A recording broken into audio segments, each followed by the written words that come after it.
and in groups and individually, and learn about them. And then when you do that, they give you everything, you know, because you have to be the first one to give everything as a coach. And so when they wake up every day, I want them to feel, not just know, I want them to feel that they have a coach that's going to give them everything and wants them to succeed. And so that's what we do for each other, and that's our connection.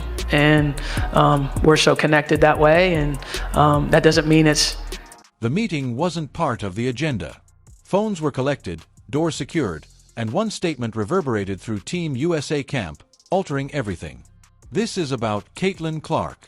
Before diving deeper, don't forget to like this post and comment USA, as what follows will explain the shock of this unexpected emergency meeting.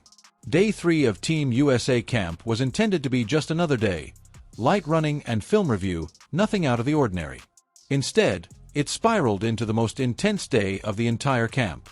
It all began quietly. Caitlin Clark was named the projected starter for the upcoming controlled run. There was no formal announcement, no press release, just a clipboard shift and a change in rotation. But within that gym, it was palpable. As Caitlin stepped onto the court with the first unit, the atmosphere transformed dramatically. The ball zipped around the court with new vigor, spacing opened up, and the players' decision-making sharpened immediately.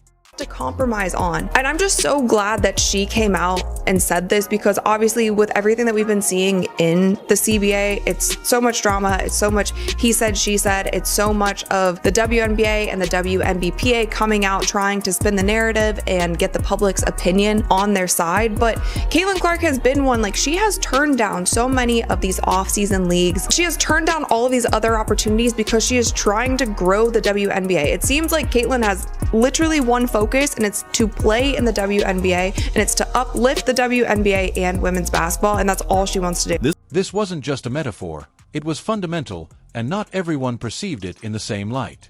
Paige Bueckers stood at the sideline with her arms crossed, clearly focused. She didn't voice her frustrations or react in front of others. But the moment lingered longer than it typically would because it transcended mere minutes. It was about influence. The play commenced. Caitlin dictated the pace. There was no loud showmanship, no emotional outburst, just efficiency. She called the play, assessed the defense, found the open shooter, and then took a step back.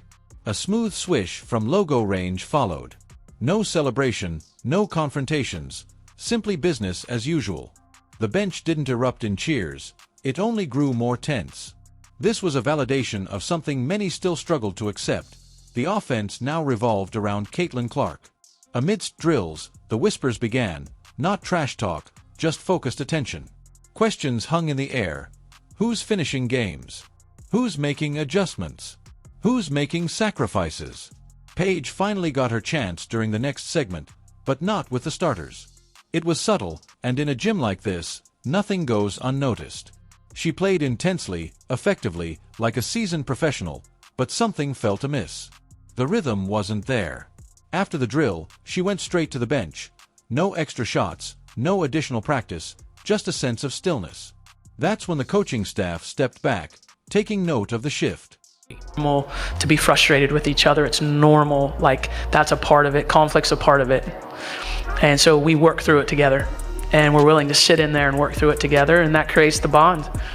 And then if you can create that bond, then this becomes so much more enjoyable to see them get themselves to an Elite Eight. It was really cool to watch. Where the player needs it. That's another level of facilitating. That's why we say, man, Caitlin Clark is the top guard. All right, y'all start the conversation in the chat, but I'm just saying, Chelsea Gray is a very entertaining passer. All right, very entertaining.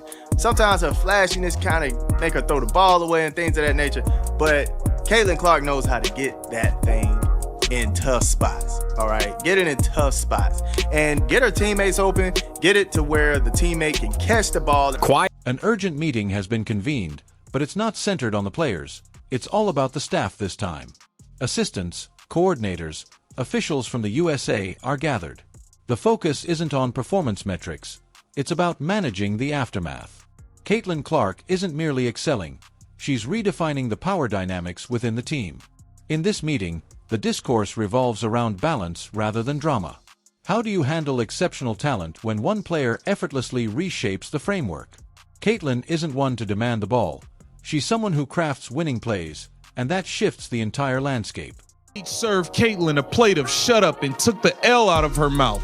Clark's got to step her trash talk game up if she wants to hang with Bueckers on and off the court. What a clown. What a clown, man. These people are nuts. If Paige was, if she's all what y'all trying to make her be, why she got the third lowest attendance in the league? Why ain't none of y'all buying tickets to her damn games? Why are the TV ratings so low when she play? Y'all not even watching her, but y'all doing all this talking on Twitter. Thumb warriors. Anywho, let's get to what the GOAT Caitlin Clark had to say as she slammed the door on Project B and all these other leagues. Let's get to it. Many as possible. And let's go ahead and start with Sydney, please. Hi, Caitlin.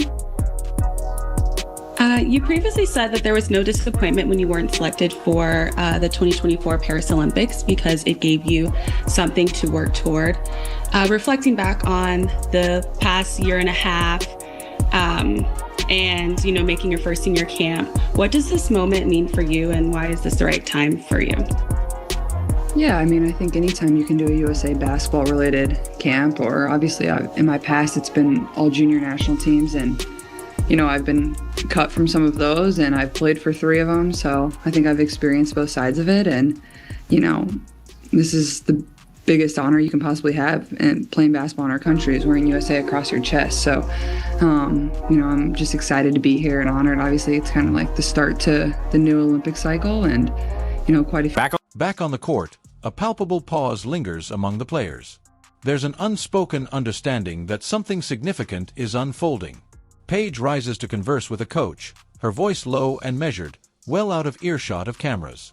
Her posture conveys a clear message. It's not anger we're witnessing, but a quest for clarity. She firmly rejects the idea of a diminished role or mere symbolism. What she seeks is purpose. This refusal creates a subtle tension, not through shouting or threats, but rather an unambiguous internal boundary being established. Meanwhile, Caitlin continues her routine, shooting with the same steady rhythm, her expression calm and unaffected. She remains focused, undistracted by the unfolding dynamics because, to her, this is simply basketball. When the coaches return, practice resumes, but the atmosphere has undeniably shifted. Every possession takes on new significance, and each pass feels scrutinized. Caitlin spearheads another offensive series. The team's rhythm sharpens, cuts become more precise, and shots flow more effortlessly. There's no denying the shift in energy. Paige observes, not with resentment but with keen awareness. This is the moment of reckoning for elite teams. Who will adapt, and in what way? As practice wraps up, players are dismissed earlier than usual, a rare occurrence. The silence is quickly shattered as phones light up, messages buzz, and speculation spreads like wildfire. Within the facility, the meeting drags on. The term quit is never uttered, yet the weight of reconsidering a role that feels misaligned hangs thick in the air. Open just because she missed 1, 2, 3 shots. We're not gonna allow that, man. Stay on her. That gravity that she holds, man, it opens up the defense like this. So this is one of those moments where you can see where Caitlin Clark, man, is a special piece to an offense. There's no way you get a wide open AB if she didn't get that rebound and push the floor like that. They would have been set. They would have been ready for whatever was coming. That's how you're supposed to attack the defense, man. I absolutely love what she did right there. Also, we got Angel Reese and Brianna Jones, man, absolutely dominating Coach Tibbett in this drill right here. Watch this. Okay. Not just drama, but a strategic shift. Here's the truth that often goes unspoken. It's not about ego, it's about identity. Caitlin Clark isn't seeking attention. She's compelling the system to acknowledge reality. When truth hits this hard, not everyone is prepared for the impact. By the end of the night, there are no announcements, no official statements. Yet, an emergency meeting took place. Changes were made. The tension is palpable because Team USA didn't merely secure a new starter, they sparked a transformation. The real question now isn't about Caitlin Clark's place on the team, it's about how everyone else decides to react. When one player raises the stakes this dramatically, someone inevitably feels the shift beneath them.